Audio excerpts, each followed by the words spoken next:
नमस्कार दोस्तों, क्या आपने कभी देखा है कि संविधान लागू होने से पहले भारत कैसा दिखता था, जहां कहीं छुआछूत और कहीं जनता दो वक्त की रोटी के लिए तरसती थी। आज हम एआई की मदद से देखेंगे उस भारत को जिसे हम सबसे छुपाया गया। चलिए शुरू से शुरू करते हैं। क्या आपने कभी सोचा है कि 26 जनवरी 1950 से पहले भारत नाम का कोई एक देश था ही नहीं। जिस भारत को आज आप नक्शे पर देखते हैं वो संविधान लागू होने से पहले 565 अलग अलग टुकड़ों में बंटा हुआ था। एक ऐसा दौर जहां एक तरफ राजा महाराजा अपने कुत्तों की शादी पर करोड़ों उड़ा रहे थे और दूसरी तरफ बंगाल की सड़कों पर इंसान भूख से तड़प रहे थे। आज हम एआई की मदद से इतिहास के उस पन्ने को जिंदा करेंगे जिसे किताबों में अक्सर धुंधला कर दिया गया। संविधान से पहले का भारत कैसा दिखता था? क्या वाकई हम सोने की चिड़िया थे या एक बिखरा हुआ खंडहर? तैयार हो जाइए, क्योंकि अगले कुछ मिनट में आप उस भारत को देखेंगे जिसे शायद आपने कभी कल्पना में भी नहीं सोचा होगा। 1947 से पहले भारत का 40% हिस्सा प्रिंसली स्टेट्स यानी रियासतों के पास था। यहाँ अंग्रेजों का कानून नहीं, राजा का शब्द ही कानून था और इन राजाओं की दुनिया किसी फैंटेसी मूवी से कम नहीं थी। जूनागढ़ के नवाब को लीजिए,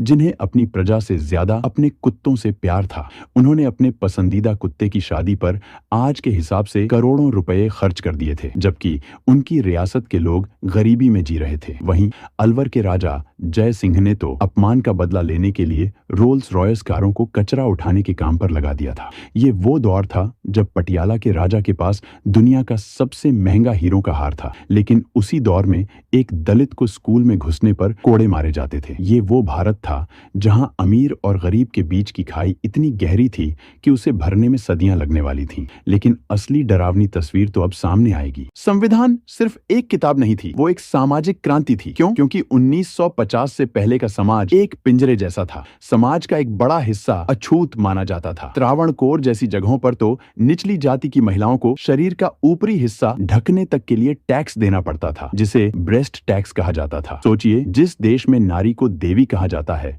वहां ऐसी कुप्रथाएं कानूनन सही मानी जाती थीं। शिक्षा पर सिर्फ कुछ खास वर्गों का अधिकार था। अगर आप एक किसान के बेटे हैं तो आपका नसीब सिर्फ खेत था, स्कूल नहीं। संविधान लागू होने से पहले भारत की साक्षरता दर मात्र 12% के आसपास थी, यानी 100 में से 88 लोग अपना नाम तक पढ़ना नहीं जानते थे। यह थी वो असली बेड़ियां जिन्हें 1950 में तोड़ा गया। अक्सर कहा जाता है कि अंग्रेज भारत में रेलवे और टेक्नोलॉजी लाए, लेकिन किस कीमत पर? संविधान से पहले का भारत अंग्रेजों के लिए सिर्फ एक संसाधन था। 1943 का बंगाल का अकाल ये कोई प्राकृतिक आपदा नहीं थी, यह एक मैन मेड तबाही थी। जब बंगाल के लोग चावल के एक दाने के लिए तड़प रहे थे, तब विंस्टन चर्चिल ने भारत का अनाज दूसरे विश्व युद्ध के सैनिकों के लिए डाइवर्ट करवा दिया था। सड़कों पर लाशें बिछी थीं और उन लाशों के ऊपर से अंग्रेजों की गाड़ियां गुजर रही थीं। एआई विजुअलाइजेशन में आप देख सकते हैं कि कैसे भारत की संपत्ति को एक सुनियोजित तरीके से निचोड़ा गया।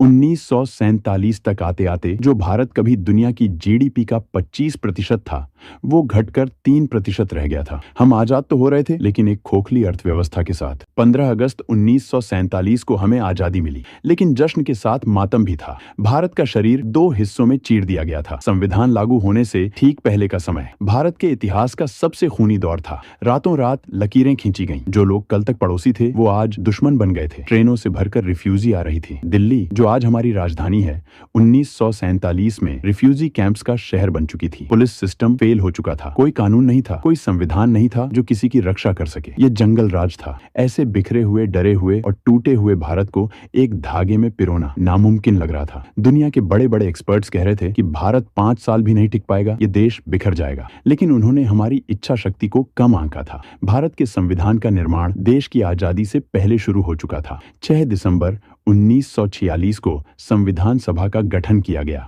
जिसमें कुल 389 सदस्य थे। बाद में विभाजन के बाद यह संख्या 289 रह गई। संविधान सभा के स्थायी अध्यक्ष डॉक्टर राजेंद्र प्रसाद थे, जबकि ड्राफ्टिंग कमेटी के अध्यक्ष डॉक्टर भीमराव अंबेडकर थे। इसी कमेटी ने संविधान का प्रारूप तैयार किया। 2 साल 11 महीने और 18 दिन। यह वो समय था जब डॉक्टर अंबेडकर और संविधान सभा ने मिलकर इस टूटे हुए देश को जोड़ने वाला फेविकोल तैयार किया। हमारा संविधान 26 नवंबर 1949 को संविधान को अपनाया गया और 26 जनवरी 1950 से इसे पूरे देश में लागू किया गया। तो रातों रात 565 राजाओं का राज खत्म हुआ और भारत के लोगों का राज्य शुरू हुआ। वो छुआछूत, वो राजाओं की मनमानी, वो अंग्रेजों के काले कानून सब एक झटके में रद्दी बन गए। तो अगली बार जब आप 26 जनवरी को परेड देखें तो याद रखिएगा, यह सिर्फ एक छुट्टी का दिन नहीं है, ये वो दिन है जब भारत ने अपनी किस्मत की कलम अपने हाथ में ली थी। अगर आपको EAI के जरिए इतिहास का यह सफर पसंद आया तो कमेंट में जय हिंद जरूर लिखें और चैनल को सब्सक्राइब करें ताकि हम और भी ऐसे अनसुलझे रहस्य आपके लिए ला सकें।